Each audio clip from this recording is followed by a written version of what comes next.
السلام عليكم ورحمة الله. النهاردة هنعمل البليلة اللي هي قمح البليلة. تجيبيه من عند العطار أو أي كيس من الشركات عادي، مش هتفرق. أنا هجيب هنا حوالي نص كيلو قمح البليلة. بص بيكون شكله عامل ازاي. هنقعه حوالي ساعتين بس، بعد ما اغسله 8 9 مرات لغاية لما المية بتاعته تبقى صافية زي ما انتوا شايفين. ونقعته كده حوالي ساعتين بالظبط مش اكتر. وبعد كده هغسله تاني او انزل المية بتاعته. بصوا نفش معايا كده شوية. هبتدي خلاص انزل المية اللي فيه، وهبتدي انزل عليه بمية سخنة. كل مرة تنزلي عليه بمية سخنة. بعد كده هحطه على البوتاجاز يغلي حوالي 5 6 دقايق. وبعد ما يغلي 5 6 دقايق ويطلع الرغاوي بتاعته ديت. يعني يعتبر المية دي كده الأولانية دي بتشطف الغلة أو بتشطف البليلة. ما تخافيش، البليلة لسه ما استوتش معايا. يعتبر كده أنا بغسل البليلة. يعني بص المية بتاعتها صفرة ازاي مع الرغاوي دي، ما بتبقاش حلوة. كده هرميها وهبتدي انزل عليها تاني بميه سخنه. اوعي تنزلي عليها بميه ساقعه علشان ما تجرمس معاكي او تمسك قوي. لا انا عايزاها حلوه، فهي دافيه، فهنزل عليها طبيعي يعني بميه سخنه. كده خلاص، دي بقى الميه الطبيعيه زي ما تحطي ميتك بالكميه اللي انت عايزاها. خلاص انا كده هسيبها تستوي معايا. هتقعد حوالي نص ساعة على البوتاجاز علشان تستوي. انا كده لما عريت الغطا بس، هي دي بس شوية الريم البسيطة وخلاص. في بقى ناس بترمي المية بتاعتها دي. لا طبعا، لا طبعا يا جماعة، المية بتاعتها دي حلوة جدا، محدش يرميها. لان المادة النشوية بتكون موجودة في مية البليلة. خلال السوا لو عايزة مية حط لها مية تاني. هي خلاص كده داخلة في السوا معايا. طبعا في المرحلة دي هبتدي اوطي عليها، او انا اصلا موطية عليها وبسيب الغطا موارب كده شوية عشان تفور معايا علشان تستوي براحتها. سيبيها براحتها خالص. زي ما انتوا شايفين مادة النشا ابتدت تطلع معايا وابتدت تتقل، يعني دخلت في السوا خلاص معايا. كده ممكن اطفي عليها واسيبها من 3 4 ساعات وهي مطفي عليها، علشان الحباية تكون نفشت او فشرت معايا يعني كبرت، والنشا ابتدى نزل منها وترتاح خالص وتبتدي تكمل سواها منها فيها.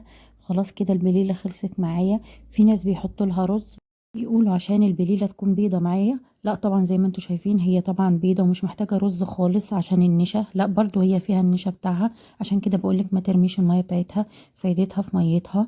وهسيبها كده زي ما قلت لكم 4 ساعات، وبعد كده هرجع تاني عشان هبتدي احط لها لبن الحليب. وهي لازم يحط لها لبن حليب مش لبن علب خالص، اللي هو اللبن اللي بيتجيب من عند اللبان.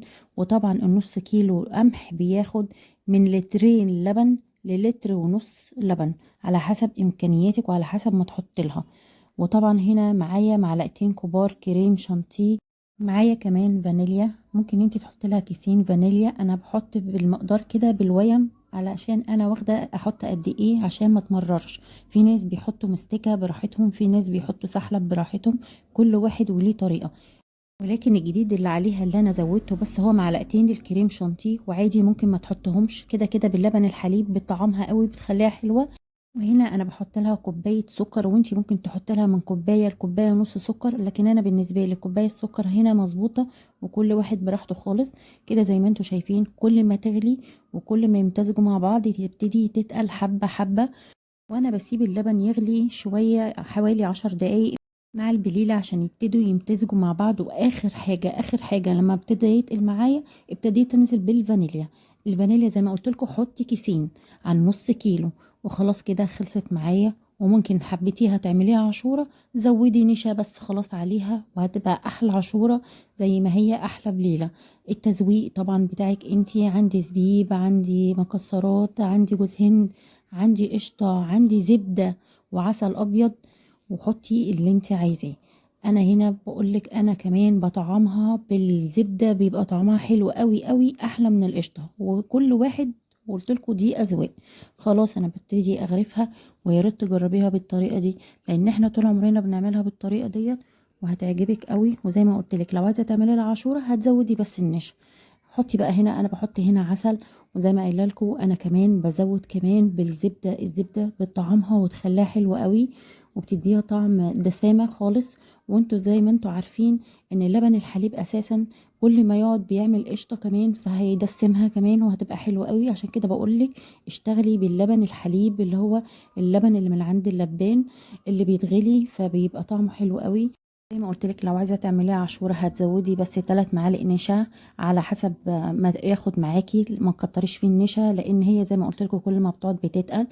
طبعا لو حبيتي تسخني البليله سخنيها عادي، بس ما تسخنيش الحله كلها، سخني حبه بره يعني الحله علشان ما تبص منك. وعايزه اوريكي ان هي كريمي قوي وطعمها حلو جدا.